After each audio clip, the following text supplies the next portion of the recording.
গত শুক্রবার বুদ্ধ পূর্ণিমার দিন ছিল আমার দোকান পুজো। আজ সেই গল্পই তোমাদের সাথে শেয়ার করব। হ্যালো এভরিওয়ান, আমি প্রিয়াঙ্কা। আমার আরও একটি ব্লগে তোমাদের অনেক অনেক স্বাগত।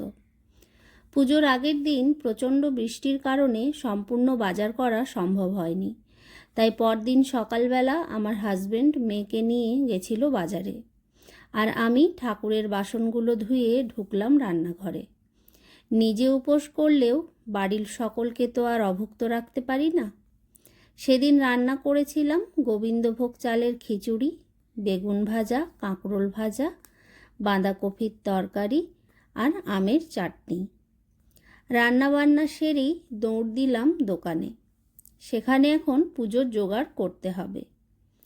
বাড়িতে যখন পুজো হয় সেটা অন্যরকম, সব কিছু জিনিস হাতের সামনেই থাকে, কিন্তু এক্ষেত্রে সব জিনিস দোকানে নিয়ে আসতে হয়েছে।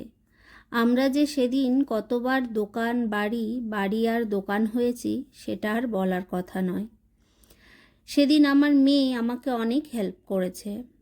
আমার আর মায়ের সাথে ও সেদিন উপোস করেছিল। ছেলেকে সকালেই স্নান করিয়ে দিয়েছিলাম, জানি এরপর ব্যস্ত হয়ে যাব। ওর বাবাকে বলেছিলাম খাইয়ে দিতে, কিন্তু ও কিচ্ছু খেতে চাইছিল না, কান্নাকাটি করছিল। অ্যাকচুয়ালি এইসব দিনগুলোতে মা যখন ব্যস্ত হয়ে পড়ে, বাচ্চার রুটিনটা তখন গোলমাল হয়ে যায়।